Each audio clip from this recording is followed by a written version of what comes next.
좋으신 하나님, 좋으신 하나님, 참 좋으신 나의 하나님, 좋으신 아버지, 좋으신 아버지, 좋으신 아버지, 참 좋으신 나의 아버지. 오늘 아침 하나님께서 우리에게 주시는 말씀, 마태복음 6장 9절에서 13절, 누가복음 11장 1절에서 4절입니다.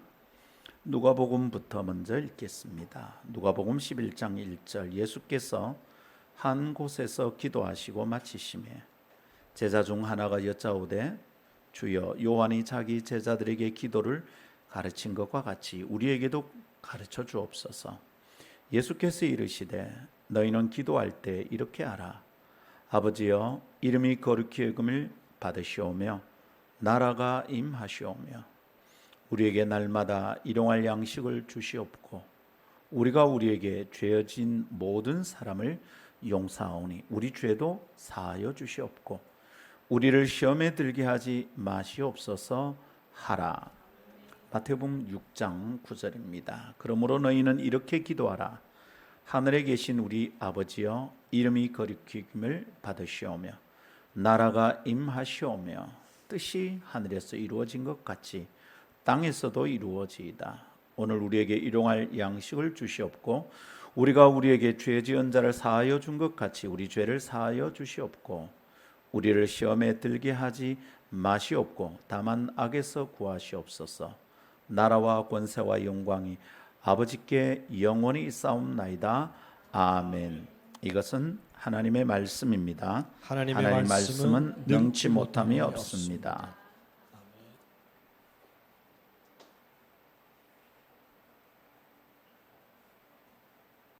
매번 하나님의 은혜 안에 머물러야 되는 것을 고백합니다.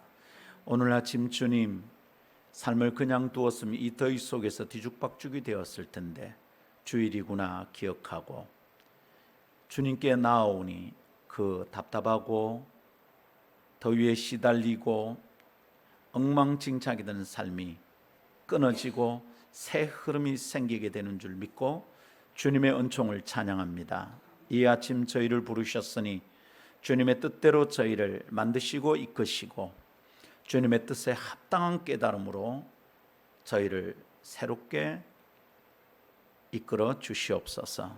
하나님의 말씀이 사람의 생각을 이기는 줄 믿습니다. 하나님, 언제라도 그러하지만 오늘 아침 특별히 저희를 그렇게 다루어 주시옵소서. 말씀하옵소서. 종들이 듣겠나이다. 주 예수님 이름으로 기도하옵나이다. 아멘. 우리 기도가 하나님의 이름과 관련되어 있을 때 기도는 의미가 있어지고요, 유효한 기도가 된다. 이런 것을 우리가 지난 주일에 나누었습니다. 우리의 기도가 하나님의 이름과 관련되어 있을 때 그 기도가 된다, 이런 말이죠. 하나님 편에서는 그래, 이제야 김 목사가 기도하는구나. 내 편에서는 내가 이제야 기도를 한 것 같아. 하나님의 이름과 관련되어 하나님의 이름을 높이고자 하는 기도가 될 때 그 기도가 뜻이 있고 의미가 있어진다, 이런 말입니다. 그렇게 되는 줄 믿으시기를 원합니다. 지난주일 우리는 그것에 대해 묵상했습니다. 여러분, 이것은 가볍게 다룰 문제가 아닙니다. 우리의 기도는 하나님의 이름이 거룩히 여김 받는 것, 하나님의 이름이 어떻게 취급되는가에 초점을 맞춰야 합니다. 내 기도 속에는 하나님의 이름이 빛이 나야 합니다. 그래서 아름다운 교회 대표기도 지침을 김 목사가 가르칠 때 꼭 말하죠. 앞부분에 하나님의 영광을 위하여 하나님의 이름을 높이는 기도를 좀 더 많이 해라. 기도가 찬양이 되게 하자. 제가 그렇게 권하곤 합니다.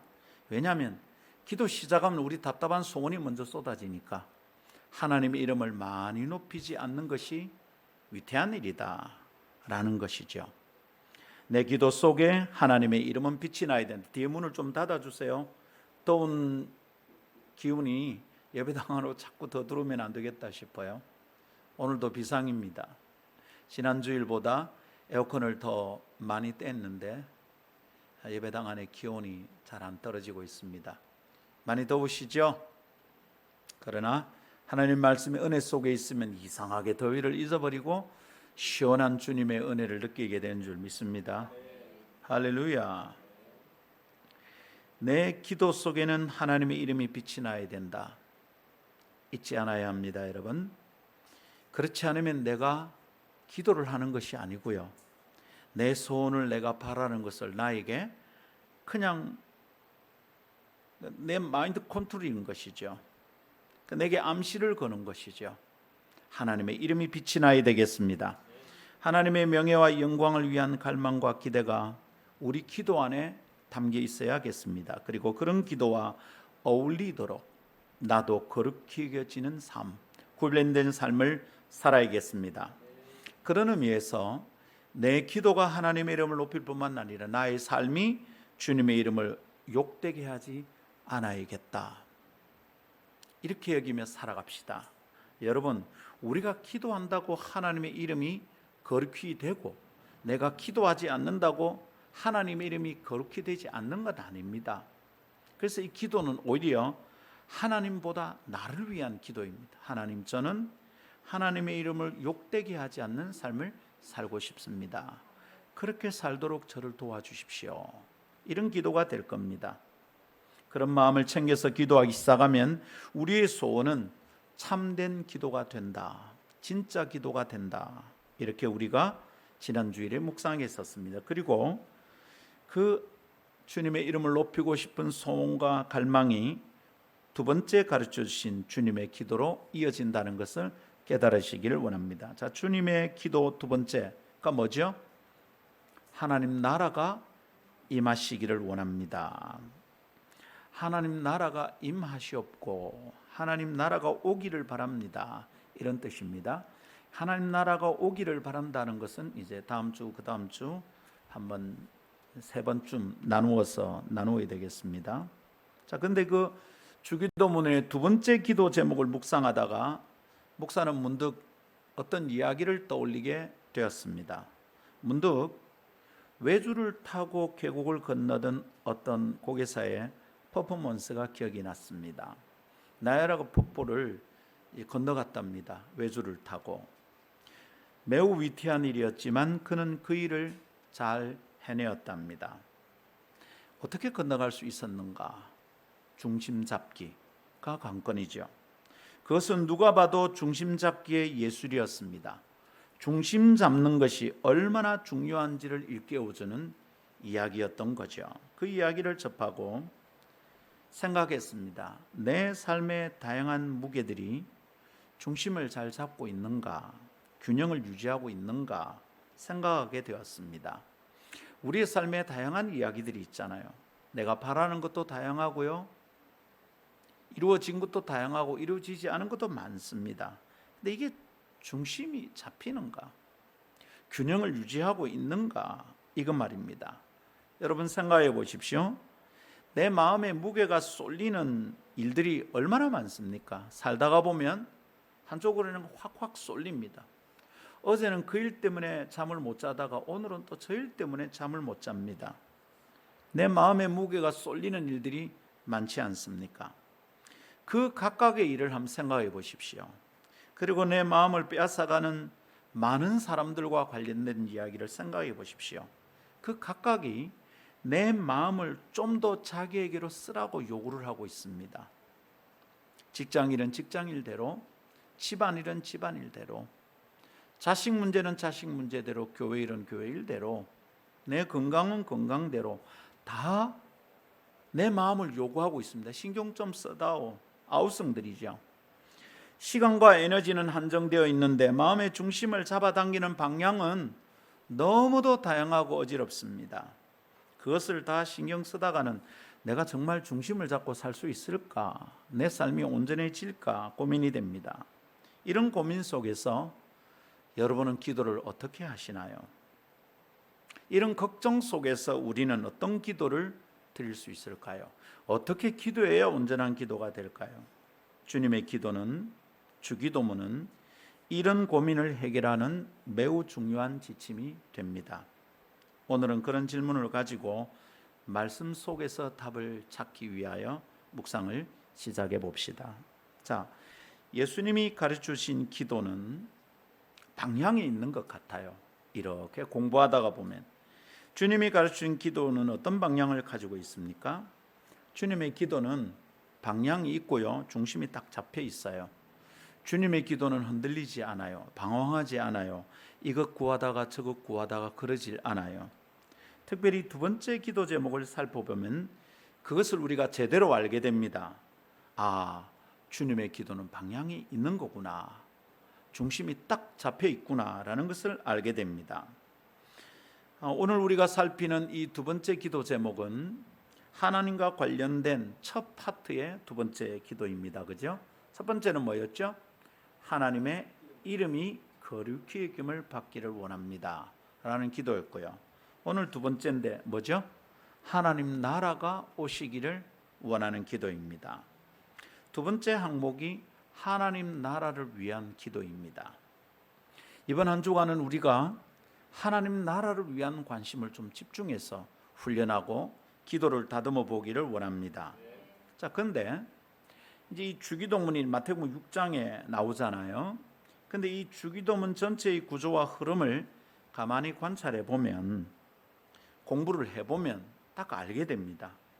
아, 이 주기도문의 중심에 하나님 나라를 위한 기도가 딱 자리를 잡고 있구나라는 것을 알게 됩니다. 다르게 말하면 무슨 말입니까? 우리의 기도가 이것 구했다가 저것 구했다가 이랬다 저랬다 오락가락 하지 않으려면 내 기도의 중심에 하나님 나라가 딱 자리를 잡고 있어야 된다, 이런 말이죠. 목사님, 저는요 기도하라고 엎드리며 이거 했다가 저거 했다가 기도가 안 돼가 가만히 있게 됩니다. 오늘 그 이유를 딱 깨닫기를 원합니다. 기도의 중심이 안 잡혀 있는 거죠. 기도의 중심은 하나님 나라입니다. 아멘. 그래서 이번 기도를 제대로 배우게 된다면 우리가 중심 잡힌 기도, 균형 잡힌 기도를 할 수 있겠다, 이런 믿음이 생기고, 목사는 이 믿음으로 기대를 품고 우리의 성도들의 기도가 변화되기를 바라는 간절한 마음으로 강론을 준비했습니다. 여러분, 기도는 뭐죠? 내가 바라는 것을 하나님께 올려드리는 겁니다. 그럼 기도는 희망이고 소원이고 기대입니다. 그 모든 바라고 간구하는 간절한 소원이 다양하게 있잖아요. 먹고 사는 것도 있고요, 다양하게 있어요. 근데 그 간절한 소원의 중심에 하나님 나라가 있어야 되고, 내가 바라는 모든 것은 이 하나님 나라를 중심으로 정돈이 되어 있어야 된다라는 뜻입니다. 이렇게 될 때 기도가 찐 기도가 되는 것이죠. 이것이 한 2, 3주 동안에 나눌 하나님 나라가 임하시기를 바라는 기도의 요약 좀 되겠다 싶습니다. 이 말씀으로 여러분의 기도를 점검하고 온전한 기도로 나아가기를 축복합니다. 다음 세 가지 나누겠습니다. 오늘 첫 번째, 중심이 잡힌 기도는 하나님 나라를 향합니다.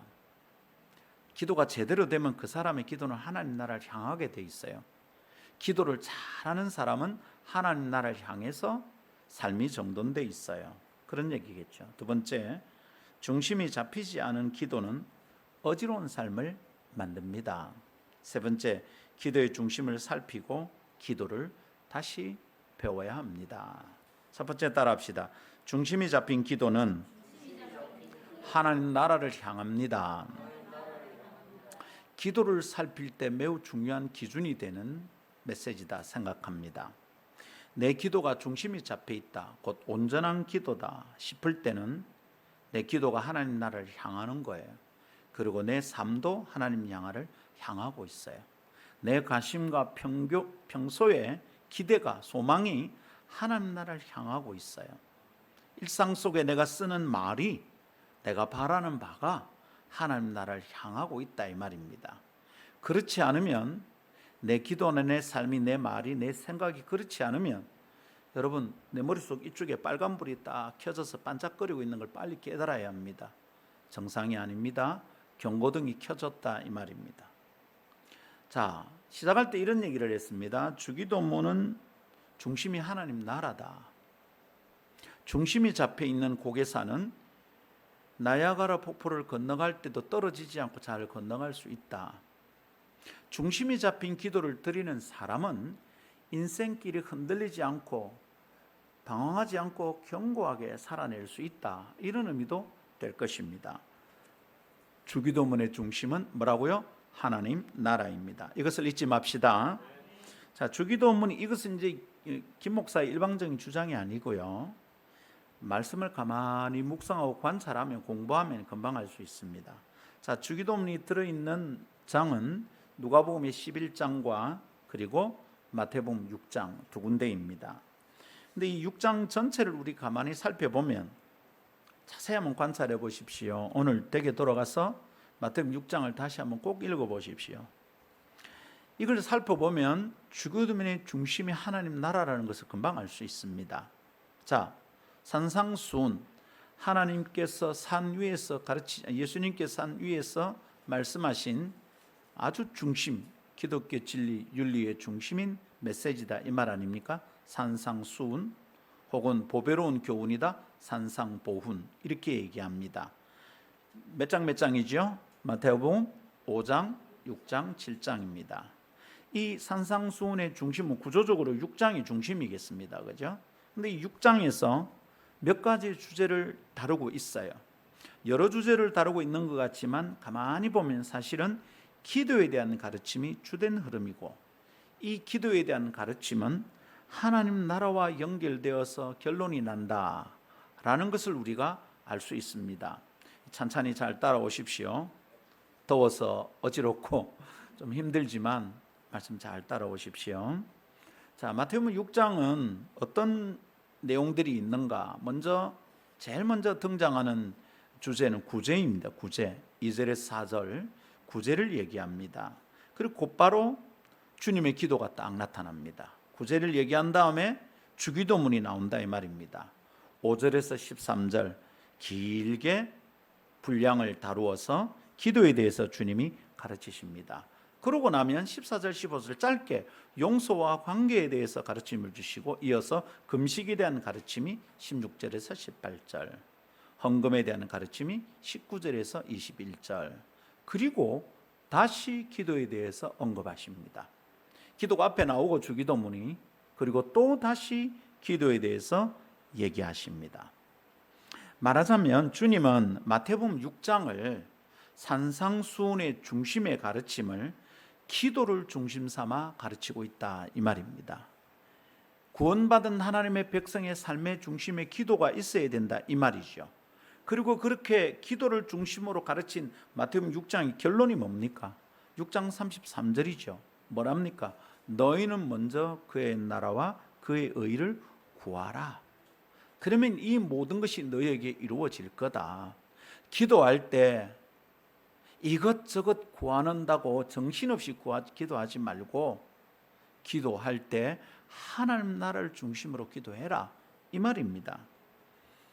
마태복음 6장은 기도를 중심으로 하여 하나님이 우리에게 교훈을 주신 장이고요, 기도를 중심으로 하여 가르치신 주님의 가르침의 6장의 결론이 뭐라고요? 하나님 나라입니다.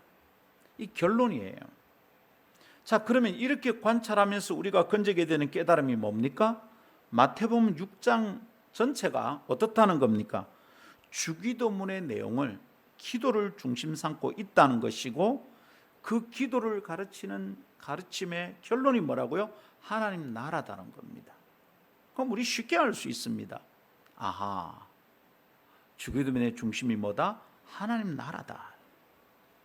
기도할 때 기도의 중심은 하나님 나라여야 한다고 예수님이 지금 가르쳐 주신 거예요. 그날 그곳에서 제자들의 기도가 어디를 향하고 가고 있고 무엇을 중심 삼아서 기도해야 하는지 주님이 가르쳐 주신 거잖아요. 얘들아, 너희의 기도는 이렇게 해야 되는 거야. 기도란 이런 거야. 가르쳐 주신 내용이 이거 아닙니까? 너희의 기도의 중심에는 하나님 나라가 있어야 돼. 이렇게 가르쳐 주신 거잖아요. 그때 그 제자들에게 그곳에서 주신 메시지인데 오늘 여기 우리에게도 이 가르침은 크게 울리는 가르침이 됩니다. 이렇게 딱 듣고요, 내 기도를 딱 돌아보면 벌써 이제 기도가 찔리잖아요. 아이고, 나는 기도를 안 했던 거구나. 내 기도는 주님의 가르침에 비추어 보면 엉망진창이구나. 막 깨닫게 되는 것이죠. 우리의 기도는 하나님 나라를 중심으로 편성되어야 합니다. 우리의 기도는 하나님 나라를 중심으로 순서도 바뀌고 내용도 바뀌고 구조가 재편성되어야 돼요. 여러분, 어떤 기도 하는지 좀 돌아보십시오. 뒤죽박죽이잖아요, 여러분. 어제는 화가 나서 기도했다, 오늘은 웃고 기도하고 울다가 기도하고 뒤죽박죽입니다. 왜 그렇습니까? 하나님 나라를 중심으로 정돈되지 않아서 그래요. 내 기도가 중심이 잡혀 있지 않아서 그래요. 내 삶의 중심이 무너져 있어서 그래요.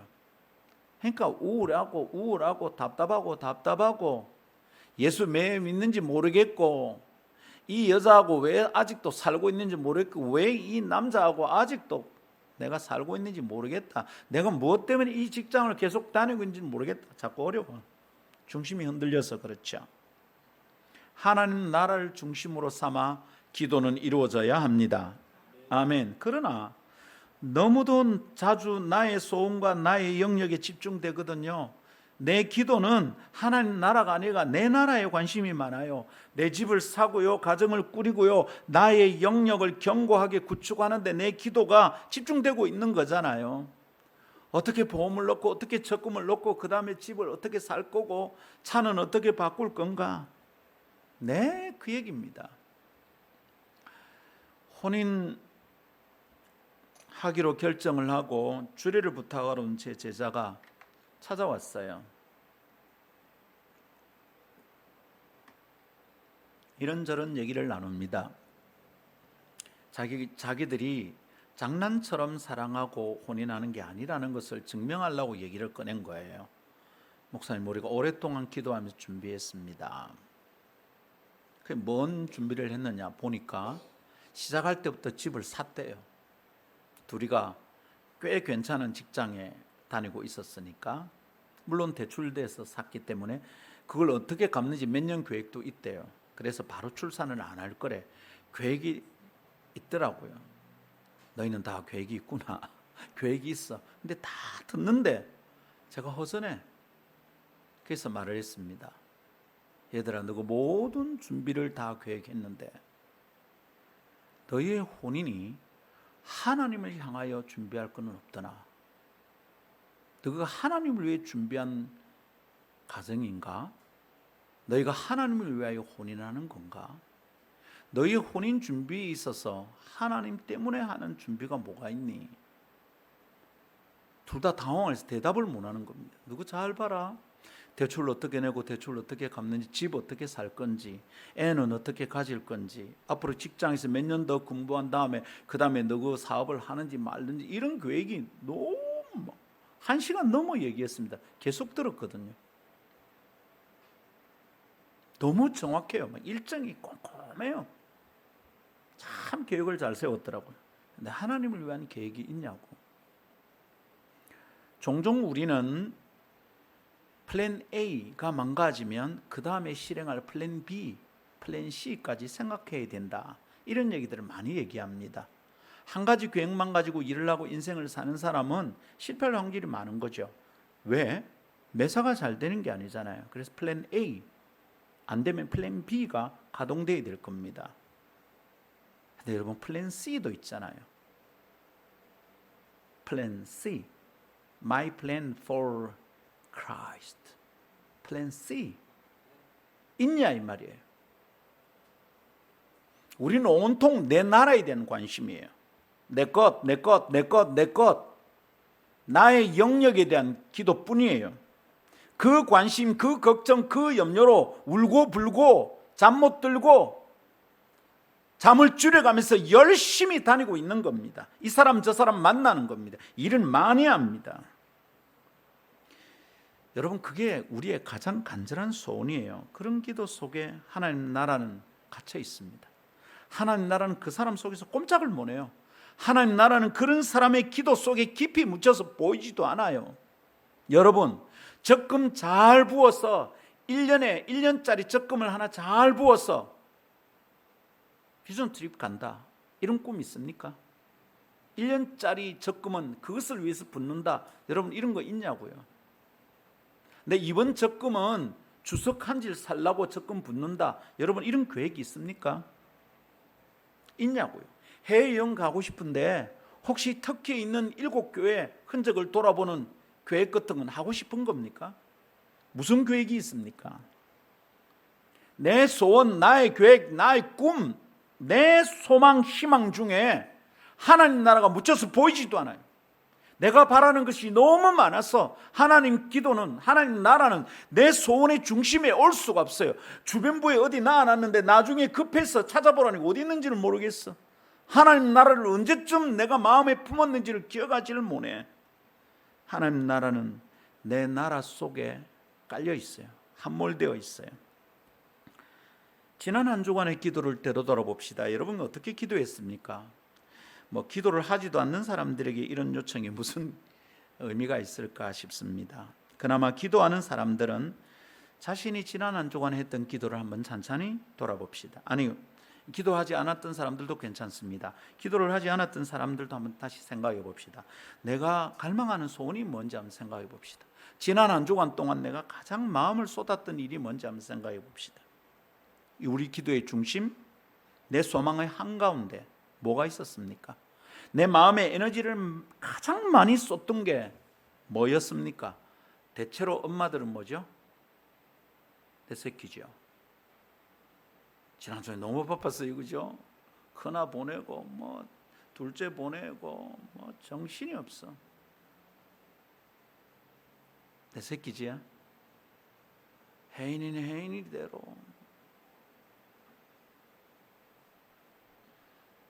그 다음 마는 여기 있으니까 말을 안 할란다. 어떻게 될지 정신이 없는 거예요. 우리 집도 마찬가지입니다. 큰놈이 탄자니아 갔다 이번 주에 돌아왔어요. 여러분, 사실은 복사과정 아닙니까? 선교 가는 거 담담히 보내고 아무렇지도 않아야 됩니다. 그런데 절대로 아무렇지 않습니다. 어떤지 궁금하고 걱정입니다. 문득문득 사진을 보내오는데 내 마음에 좀 매일 보내면 안 되나 싶어요. 근데 표현을 못 하겠어. 좀 매일 보내면 안 되나? 아빠가 얼마나 마음 졸이고 있는지 모르나? 둘째는요, 직장에 변수가 있어, 변동이 있어서 몇 주를 울었습니다. 지는 괜찮은데 자기 팀에 다른 아이들이 4명이나 잘려. 그게 마음 아파가지고 이뻤어요. 그래서 아침에 출근한다고 샤워하는데 샤워를 하면서 우는 거야. 얼마나 놀랬는지. 샤워하다가 자빠졌나 어찌 됐나. 아빠는 그럴 때 나서지도 못합니다. 딸내미 샤워하는데 어떻게 나서? 우리 딸이 샤워하고 씻으면 나는 고개를 저 벽을 쳐다보고 있어야 돼요. 근데 마음은 쫄입니다. 뭐 때문에 힘들지. 부모들은요, 다 지 새끼 걱정입니다. 조심해야 됩니다. 모든 부모들은 내 새끼가 1번인 거에 대해서 당연하지 생각해서는 곤란합니다. 내 새끼가 하나님 나라하고 무슨 상관이 있는지 생각해야 합니다. 내 소망 한가운데, 내가 염려하고 걱정하는 거 한가운데 뭐가 있냐고. 여러분, 아들이 탄자니아 가니까 탄자니아가 갑자기 생각이 더 생기는 겁니다. 갑자기 탄자니아가 생각이 났는데 킬리만자로 산기슭에 있는 나라니까 올 때 일마가 커피를 하나 가오겠나 싶은 생각이 또 막 생깁니다. 생각하다가 내가 뭐하노 목사가, 관심이 탄자니아에 복음이 전해지는 거가, 탄자니아에 간 내 아들이가 탄자니아에서 갖고 올 커피가 내 관심이 도대체 뭐냐. 아이고 목사님, 그럴 수 아니십니까? 맞습니다. 그럴 수 있습니다. 괜히 이것 때문에 심각할 것까지는 없습니다. 그런데 여러분, 만일 매사가 이렇다면 진짜 곤란합니다. 내 소망의 한가운데는 내 거, 내 사람, 내 계획, 내 꿈, 내가 원하는 것을 가득 차 있어요. 하나님 나라를 위한 관심이 어디 있냐고요. 나의 나라를 위하여 나는 기도하고 달려가는 중인 겁니다. 하나님 나라가 아니라 내 나라, 내가 먹는 것, 내가 먹을 것, 내가 누릴 것에 대한 걱정과 염려로 온통 충만합니다. 여러분의 시간과 돈의 퍼센테이지를 조사해 보십시오. 하나님 나라를 위하여 시간의 몇 퍼센트를 쓰고 있는지, 하나님 나라를 위하여 돈의 몇 퍼센트를 쓰고 있는지 10분의 1 드리는 것도 벌벌 떠는 거 아닙니까? 봉투 헌금하는 날은 주일 헌금 안 해. 봉투 헌금은 다 눈에 띄는 거잖아요. 사람들이 내 이름을 쓰면. 근데 그냥 드리는 주일 헌금은 안 보이거든. 보이는 헌금은 반드시 챙기는데 누가 냈는지 모르는 헌금은 대충 내는 거예요. 근데 통계를 내보면 드러나. 이 숫자의 주일 헌금이 그렇게 나오는 게 말이 되나? 그리고 내가 얼마 내는지 내가 알고 있는데 한 번씩 깜짝 놀랍니다. 내가 헌금을 이렇게 많이 하나 싶었어. 좀 줄여야 되겠다 싶어. 교회에서 받는 사례도 얼마 안 되는데 내 헌금 퍼센테이지가 왜 이래 높나 싶습니다. 여러분, 여러분의 돈 쓰는 퍼센테이지 한번 보십시오. 이번 휴가에 얼마 썼는지 한번 생각해 보세요. 내 물건 사는데 이 전반기에 돈 얼마나 썼는지 한번 생각해 보시라고요. 근데 주님을 위해서는, 주님의 나라를 위해서는 뭐 했습니까? 목사님 교회를 위해서 했다 아닙니까? 교회에서 밥 먹는 거, 교회 월세 내는 거, 이거 다 주님의 나라를 위한 거 맞습니까? 혹시 내 나라 아닙니까? 우리 교회 아니냐고요? 우리 목사 아니냐고요? 그거 하나님 나라 위한 거 맞습니까? 온통 나와 관련된 것들에 관심입니다. 내가 몸담고 있는 곳에 대한 관심입니다. 하나님 나라에 대한 관심이 어디 있냐고요? 하나님 나라가 내 관심 속 뒤져보면 어디쯤 있습니까? 예수님이 말씀하십니다. 하나님 나라가 임하시기를 기도해라. 하나님 나라가 있을 곳 없는 내 삶 가운데로 하나님 나라가 임하시기를 기도해라. 할렐루야. 주님의 가르침에 따른다면 하나님 나라를 중심에 두는 기도는 다른 나라 백성의 관심과 소원과는 달라요. 내 나라 이러는 것은 다른 나라 백성의 관심과 소원인 겁니다. 다른 나라 백성 곧 이방인도 구하고 기도하는데요. 우리는 이방인처럼 기도해서는 안 된다라는 것이 주님의 가르침입니다. 이방인의 기도는 어떻습니까?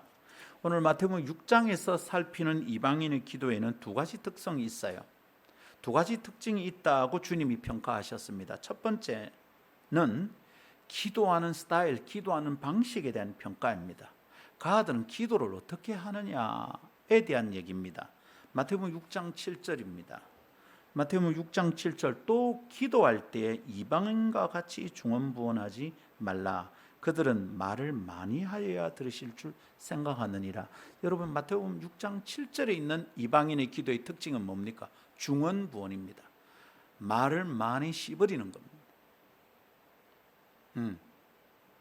호모 시버리쿠스, 많이 씹어리는 인간들이 이방인들입니다. 우리는 내가 많이 씹어리는 게 아니라 주님이 내게 말씀하시도록 허락해야 합니다. 이방인의 기도 방식, 하나님 나라가 중심에 있지 않는 다른 나라 백성의 기도 방식은 많이 말하는 겁니다. 무언가 말을 많이 해서 자신들의 신을 감동시키고 만족시키고 그래서 뭘 자기들의 신에 의해서 얻어내려고 하는 자들이 이방인들입니다. 그들의 기도 특성이 바로 이겁니다. 바알이여 하루 종일 해가 떠 있는 날 동안 갈멜산 꼭대기에서 몸을 찢으며 부르짖던 바알 선지자들의 기도가 생각이 납니다. 얼마나 많이 했습니까? 아무것도 없었습니다. 반대로 엘리야의 기도는 너무도 단순합니다. 하나님이 야훼가 하나님인 것을 보여주시고 제가 야훼의 선지자의 것을 보여주십시오. 끝 불이 확 내렸습니다. 끝없이 중얼거리며 주문을 외우는 이방인의 모습은 오늘 우리 주변에서도 발견됩니다. 하나님 나라의 백성들은 그런 식으로 기도하지 않습니다. 중언부언하지 마라. 그러니까 여러분, 뜻 가지고 기도해야 됩니다. 중언부언하지 말라. 영어 표현에 meaninglessly, 뜻없이 중얼거리지 마라 이 말입니다. 우리 교회에서 기도하는 가만히 들어보면 뜻없이 기도하는 게 많습니다. 어디서 들어가 흉내내는 기도들입니다. 대표적인 이런 거죠. 지금은 예배를 시작하는 시간이니 대표 기도할 때는요, 예배 시작된 지 한참 됐어요. 아무 의미 없이 하는 기도예요, 그거. 그리고 어떤 사람들 자기 기도 패턴이 이 권사님이 기도만 시작하면 몇 가지 줄줄줄줄 나열되는 매번 기도가 그래요. 어떻게 매번 똑같은 그런 기도를 하는 거지? 그 뭡니까? meaninglessly, 뜻 없이 중얼거리는 겁니다. 기도의 특징, 이방인들은 이래요. 이 다른 나라 백성들의 기도예요. 하나님 나라 백성들은 그렇게 하지 않아요. 그러니까 여러분, 내가 하는 기도가 무슨 뜻인지 뜻을 딱 가지고 기도해야 됩니다. 어떨 때는 그 기도들 응답도 못 하겠노 싶은 기도를 하거든요. 나도 모르게 똑똑하게 기도해야 됩니다. 그래서 저는 대표기도, 기도문 쓰지 않아서 기도하는 거 전 절대로 권하지 않습니다. 여러분이 입을 그렇게 믿습니까? 일주일 내내 고민하고 준비하고 정돈하고 가다듬어서 그것으로 또 기도하고 내 소망을 충만하게 했어. 글자를 외우듯이 글자대로 읽는 기도는 의미가 없습니다.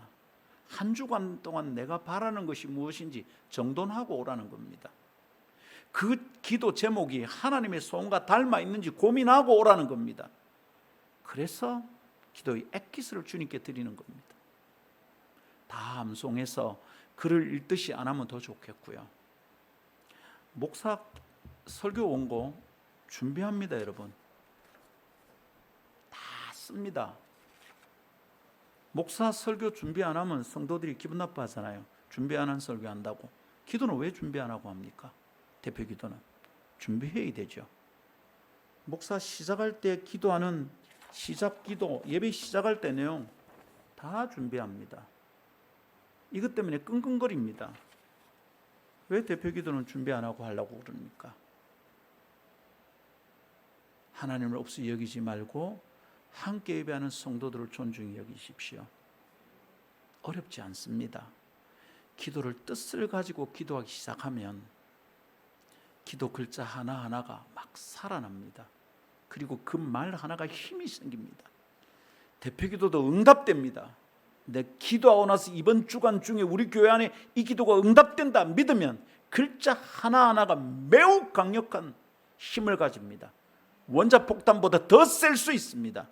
우리 그런 기도 드립시다.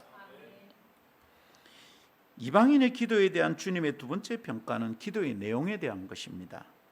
마태복음 6장 31절 32절 그러므로 염려하여 이르기를 무엇을 먹을까 무엇을 마실까 무엇을 입을까 하지 말라. 요거 이방인들의 기도 특징이 요렇다는 겁니다. 기도의 내용이 이런 특징을 가지고 있어요. 이는 요런 기도는 다 이방인들이 구하는 것이라 너희 하늘 아버지께서 이 모든 것이 너희에게 있어야 할 줄 안다. 주님이 알고 있으니까 자꾸 그 말한 거 또 하고 또 하지 마라. 너희 다 안다. 그러니까 너게 먹을 거 필요한 줄 알고 마실 거 필요한 거 입을 거 필요한 줄 안다. 그러니까 뭘 그걸 그렇게 많이 기도하니?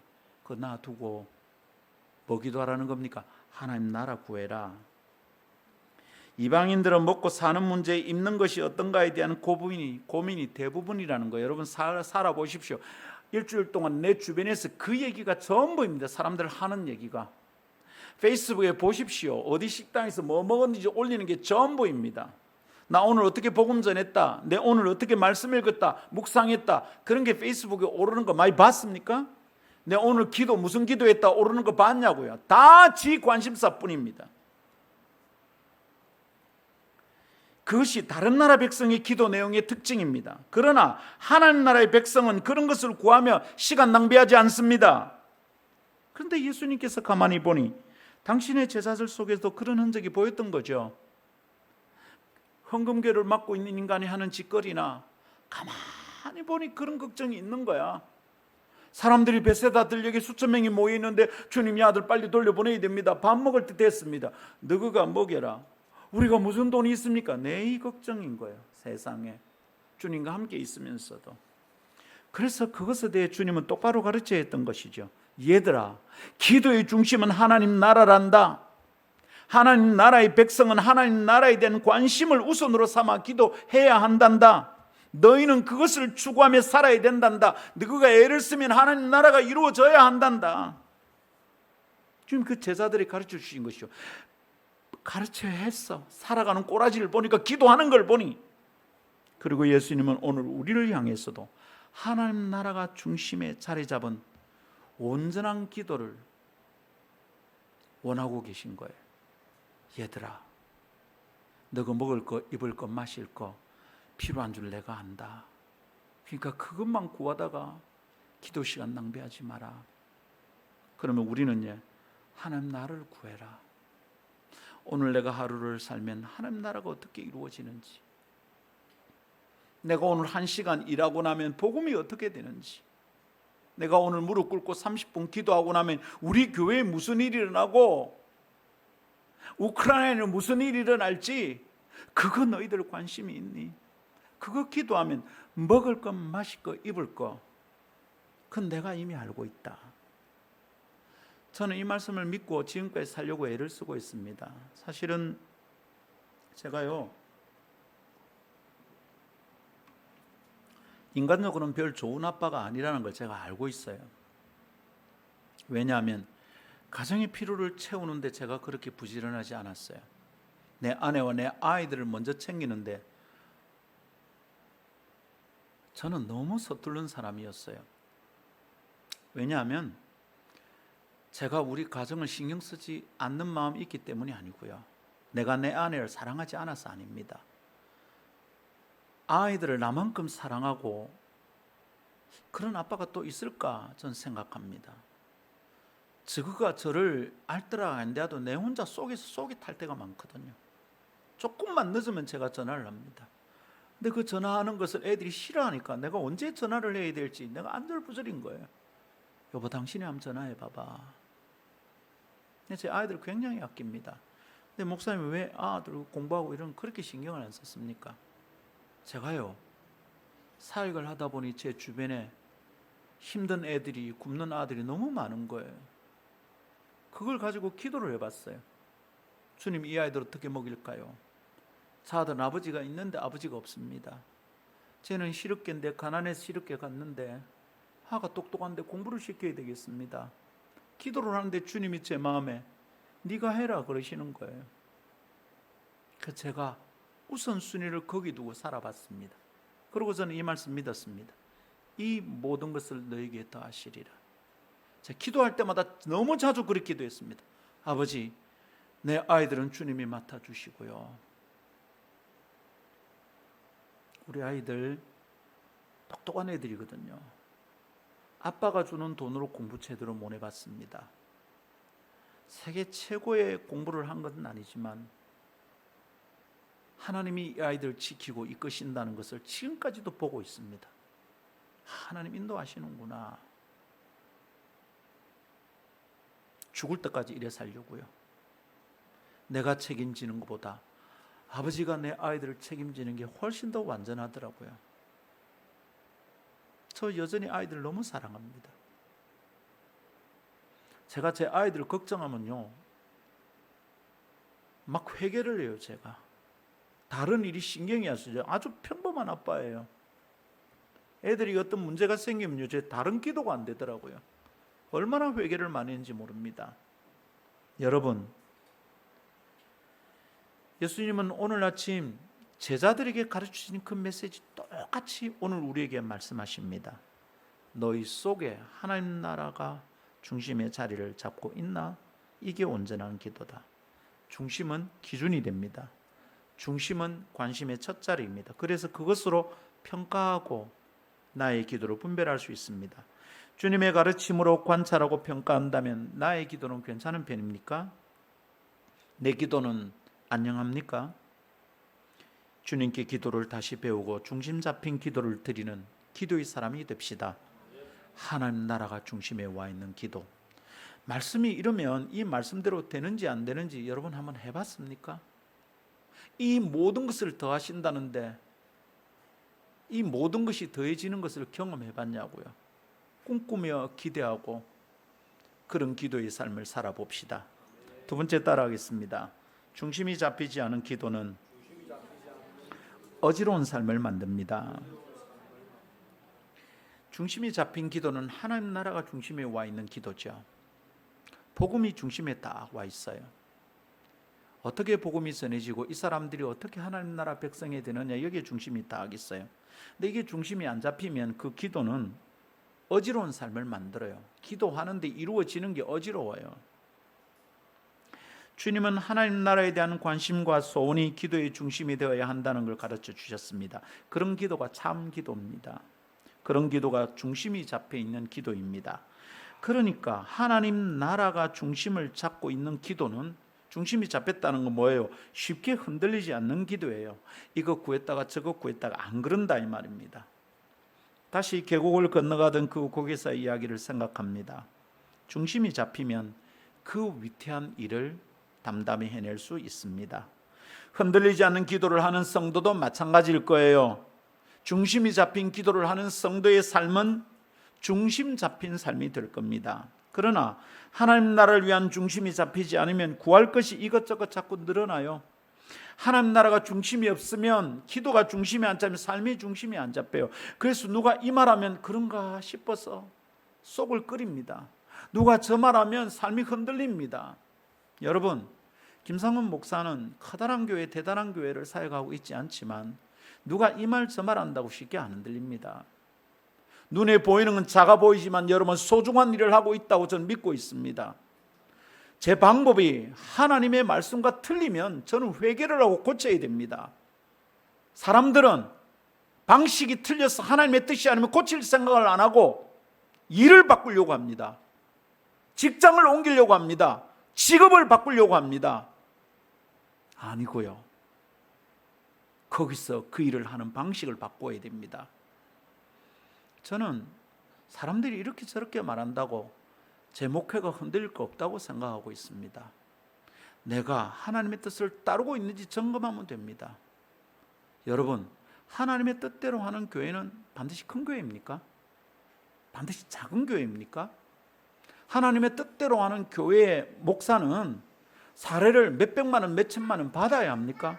아니면 사례를 적게 받아야 됩니까? 기준이 뭡니까? 중심이 안 잡히면 이 사람 말에 저 사람 말에, 이 형편에 저 형편에 자꾸 흔들립니다. 중심 잡히지 않은 기도를 하는 사람은 구할 것이 자꾸 늘어나죠. 이거 구해도 만족이 없고 저거 구해도 만족이 없고 그것이 이루어져도 만족이 없습니다. 주변에 있는 잡다한 소원, 여러 가지 말 때문에 기도가 자꾸 어지러워집니다. 그러나 중심 잡힌 기도, 곧 하나님 나라를 먼저 구하는 기도를 하는 자들은 다른 모든 것이 이루어지는 응답을 받게 되는 줄 믿으십시오. 마태복음 6장 33절은 아름답고도 벅찬 약속이고 위대한 명령입니다. 너희는 먼저 그의 나라와 그의 의를 구하라. 그리하면 이 모든 것이 너에게 더해질 거야. 할렐루야. 여러분, 사람 말에 너무 휘둘리지 말고요. 뉴스보다 휘둘리고 광고를 보다가도 휘둘립니다. 물건 샀다가 후회한 적 많으시죠? 이것저것 너무 휘둘리지 마십시오. 그 물건 사면 내가 행복해질 거다 생각하지 마십시오. 필요하지 않으면 꿈도 꾸지 마세요. 묵묵히 하나님 나라를 구합시다. 우리는 하나님 나라의 백성답게 하나님 나라에 대한 소원을 품고 기도하고 살아가야 합니다. 그러면 이 모든 것, 내가 가지고 싶은 것, 어떨 땐 내가 구하지 않은 것까지도 얻게 된답니다. 이런 거 간증하려면 하늘 꼭대기까지 쌓아도 모자랄 것 같아요. 제 작은 삶 안에도 그런 간증은 수두룩합니다. 이번 한 주간에도 있습니다. 그런데 우리는 거꾸로 살고 있지 않습니까? 하나님 나라를 구하면 이 모든 것이 더해진다는데 우리는 이 모든 것에 관심이 많아요. 이 모든 것을 구하다가 정신이 없어요. 이것도 구하고 저것도 구하고 이것도 사고 저것도 사고 구할 것이 너무 많고 살 것도 너무 많아요. 만날 사람도 많고 설득할 사람도 많고 가서 빌고 부탁할 사람도 너무 많아요. 여러분, 이 사람 저 사람 찾아갈 사람이 너무 많다 싶을 때는 아무도 만나지 말아요. 딱 엎드려. 저는 어느 선교단체에서 나오게 될 때 주변에서 얘기하더라고요. 김 간사, 그 목사님 만나봐야 된다. 저 목사님 만나봐야 된다. 그래서 두 사람 딱 만났습니다. 순서대로 두 사람 딱 만나고 알았습니다. 아니구나. 그리고 결심했습니다. 이 일에 대해서 아무도 안 만난다. 내가 하나님의 뜻을 묻겠다. 그리고 기도했습니다. 여러분, 근데 만날 사람 너무 많죠? 부탁할 사람 너무 많죠? 설득하고 꼬드겨야 될 사람 너무 많잖아요. 내 새끼 마음도 얻는 게 너무 힘들잖아요. 여러분, 그럴 때는 어째야 됩니까?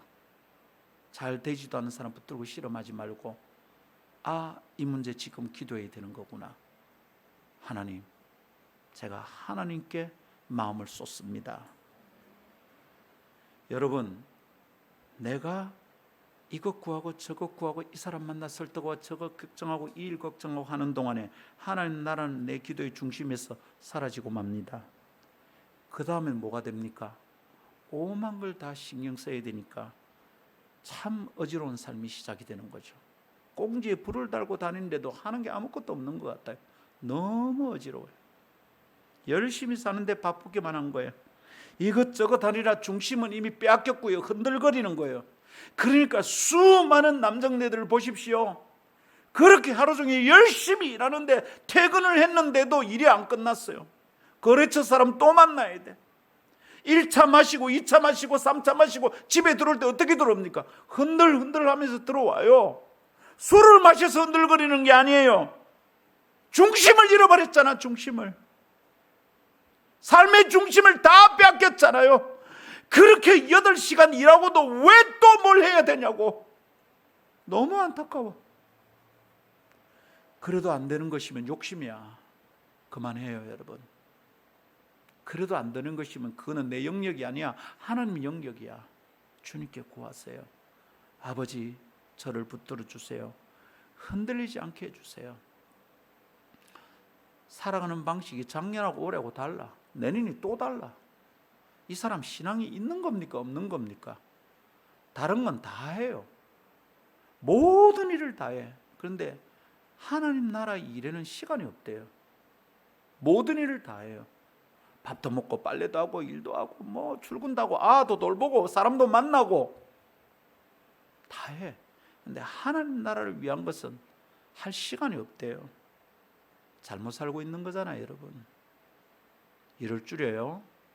관심을 줄여요. 먹고 싶은 거, 사고 싶은 거, 입고 싶은 거 줄이세요. 정돈하세요.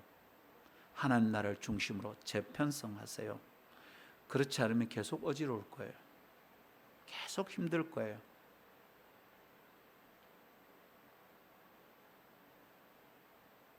Simple life.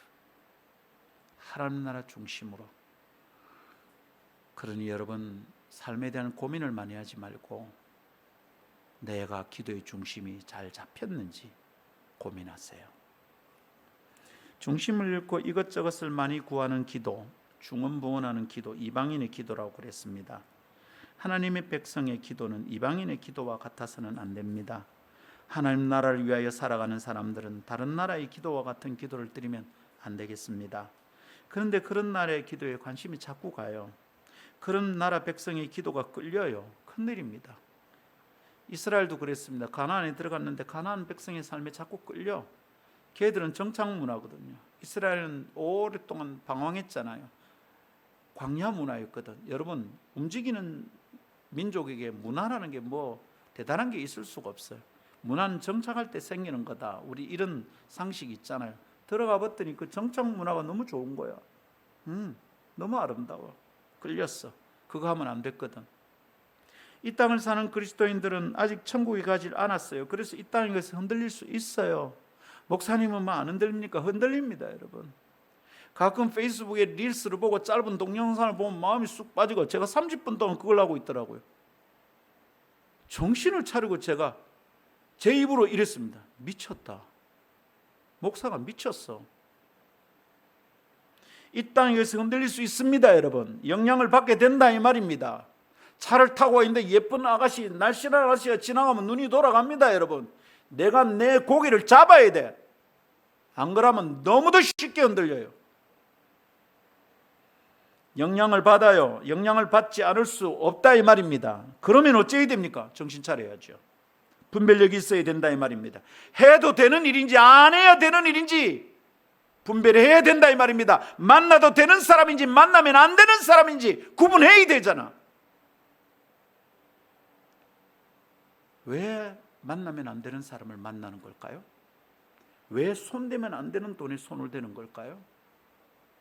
왜 하면 안 되는 일을 하려고 하는 걸까요? 정신 못 차려서 그런 거죠. 세상에 시중은행에 주택담보 관련하는 꽤 고위직이 10년 동안 해먹은 돈이 나 너무 놀랐어요. 몇백억이래요. 우리가 대출 받으면 심사가 얼마나 까다로운데 도대체 그거는 살폈는지 안 살폈는지 뭐한 짓인지 모르겠어. 그 손대면 나중에 들키면 패가망신한다는 걸 아는데 왜 손대냐고. 중심 흔들렸잖아요. 관심 주면 안 돼. 눈이 자꾸 돌아간 거잖아요, 여러분. 혼인한 남자가 다른 남자 쳐다보면 다른 남자 쳐다봐도 안 되네. 문제가 더 심각하네. 다른 여자를 쳐다보면 되겠습니까? 그럼 혼인 안 한 남자는 다른 거 자꾸 쳐다보면 되나? 관심 주면 안 되는 일에 마음 빼앗기면 안 됩니다. 분별력이 있어야 됩니다. 구해서는 안 될 것을 구하고 산다면 다른 나라 백성과 무엇이 다릅니까? 구하지 않아도 될 것을 구하고 있다면 참 구질구질한 짓입니다. 특권을 가진 나라의 백성다운 자태를 다 잃어버리고 사는 겁니다. 그러니까 어떻게 됩니까? 어지러운 삶을 자꾸 사는 겁니다. 그 사람을 보고 있으면 이 사람이 예수 믿는 사람인지 안 믿는 사람인지 모르겠습니다. 그 사람을 보고 있으면 이 사람이 집사인지 잡사인지 모르겠습니다. 이 사람을 보고 있으면 이제 목사인지 먹사인지 모르겠습니다. 먹는 거 너무 잘해 목사님들이. 술도 담배도 안 하니까 이해가 돼. 근데 이 목사가 목회다 누가 그러더라고요. 신방 가서 잘 먹어줘야 된다는데 안 됩니다. 저는 해보니까 소화불량이 걸렸어. 뭐하고 살고 있습니까? 중심 잡히지 않은 기도는 어지러운 삶을 만들 수밖에 없습니다. 정말로 더 위험하고 안타까운 것은 기도는 하는데 그런 기도를 하는 사람은 기도의 응답이 없다는 거예요. 늘 모자라고 늘 부족해서 상황에 끌려다니다 인생을 끝내게 될 겁니다. 야고보 1장 6절 7절 8절 오직 믿음으로 구하고 조금 더 의심하지 말라. 의심하는 자는 마치 바람에 밀려 요동하는 바다 물결 같으니 이런 사람은 무엇이든지 죽게 얻기를 생각하지 말라. 두 마음을 품어 모든 일에 정함이 없는 자로다. 두 마음을 품어 모든 일에 정함이 없다. 중심 잡히지 않았다는 뜻이죠. 이런 사람들은 이것도 구하고 저것도 구하는데 하나님께 뭘 얻기를 바라지 말랍니다. 왜냐하면 하나님 보실 때 헷갈리는 거예요. 바람에 밀려 바다 물결이 흔들리는 배 같으니까. 이거 원하나? 근데 금방 쑥 내려갑니다. 이거 원하나? 다시 올라갑니다. 아까 물었잖아. 이거 원하나? 또 내려가지고. 야, 니 뭐 원하니? 하나님께 무엇을 얻을 수 있겠습니까? 이것도 관심 저것도 관심. 그러다가 중심을 잃어버리면 바다 물결에 밀려서 흔들리는 배와 같아집니다. 하나님 이거 싫어하신답니다. 그래서 저는 생각합니다. 목사님, 교회도 어려워지고 사람도 줄고 사회의 방향을 바꿔야 되지 않습니까? 그렇게 말하는 분들이 제 주변에 되게 많습니다. 거칠게 응대하지는 않습니다. 그러나 제가 분명하게 말했어요. 저 시작할 때 기도 응답이 있어서 시작했습니다. 사인이 너무 분명했습니다. 신기할 정도로 그럼 끝날 때도 주님 말씀하셔야 되잖아요. 사람 줄어드는 게 그만하라는 주님의 음성일까요? 그게 아니라면 거기 있어야지. 목사님 별것 아닌데 안 지칩니까? 지쳐도 내가 그거 해야지. 누가 알아주지도 않는데 누가 알아두려고 내가 시작했나? 하나님이 원하시니까 시작했지. 왜 그렇게 쉽게 처음 마음을 잃어버리는 겁니까? 여러분 이 교회 처음 올 때 어떤 마음이었습니까? 김상건 목사를 목자로 여기고 살겠다 마음 먹었을 때 여러분 어떤 마음이었습니까? 근데 왜 그 마음 자꾸 변하죠? 참 기가 막힌 겁니다. 이유가 많아요. 목사님이 일하니까 내가 마음이 흔들리고 절하니까 이러고 설교가 길어서 이러고 온갖 얘기를 다 합니다. 조심하세요. 두 마음을 품어 정함이 없는 거죠. 그래서 내가 바라던 것 얻지 못합니다. 하나님 나라도 내 중심에서 자꾸 밀려납니다. 얼마나 위험합니까? 배가 뒤집힐 거예요. 중심이 잡히지 않은 기도는 기도하는 사람의 삶을 흔들어 놓습니다. 중심이 잡히지 않은 기도는 방황하는 기도이고 방랑자의 삶입니다. 중심이 하나님 나라로 정돈되지 않으면 기도하는 자의 삶이 자꾸 흔들린다는 뜻이지요. 그래서 아무것도 얻지 못합니다. 기도를 그렇게 많이 해도 응답이 없는 이유는 무엇일까요? 내가 그렇게 오래도록 바라고 기다리는데도 왜 이건 응답이 안 되는 걸까요? 내가 바라는 것이 그렇게 많은데도 이루어지지 않는 것, 이유가 뭡니까? 혹시 주님의 이 가르침과 관련 있는 건 아닐까요? 너희가 하나님 나라 구하고 있나? 하나님 나라와 그 일을 먼저 구하라 했잖아. 혹시 이걸로 살펴볼 수는 없을까요? 내 바라는 것의 지향점이 흔들려 버린 것 아닙니까? 내가 기도하는 것이 오락가락하지 않습니까? 어떤 날은 하나님의 영광이었다가 어떤 날은 내 명예가 되는 것 아닙니까? 하나님은 그럴 때마다 내가 지금 진짜 바라는 게 뭐라고 생각하실까요? 내가 뭘 바란다고 주님은 생각하실까요? 이것 말했다가 저것 말했다는데 하나님의 관심과 전혀 어울리지 않는 것으로 기도의 자리를 어지럽히는 사람의 기도를 들으시고 하나님은 기도라고 생각하실까요? 방황은 길어지고 삶은 어지럽게 흔들릴 뿐입니다. 이랬다 저랬다 하지 맙시다.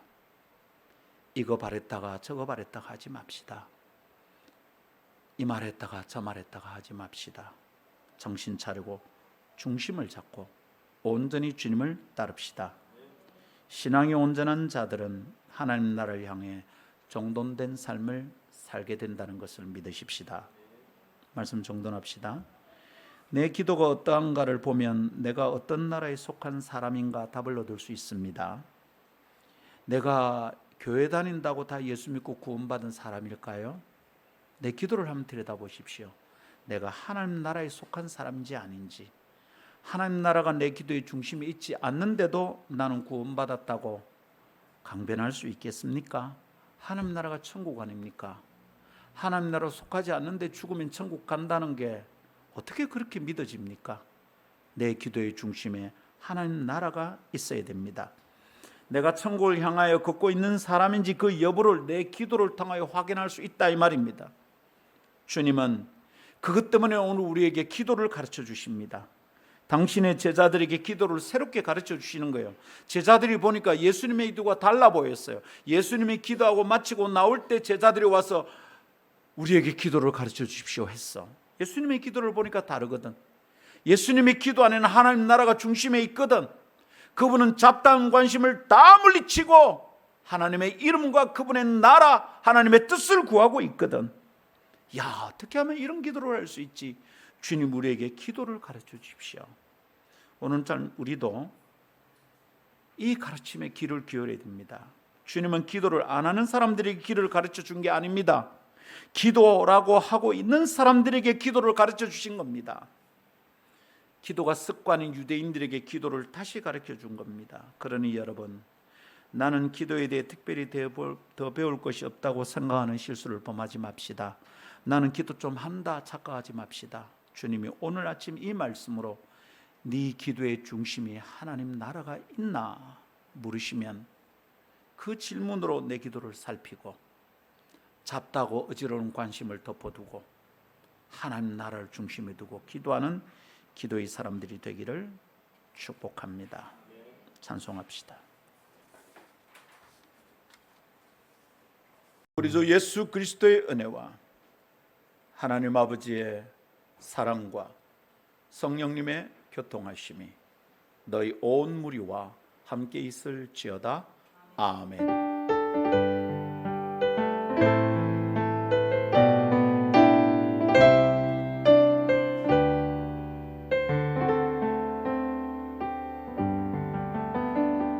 2020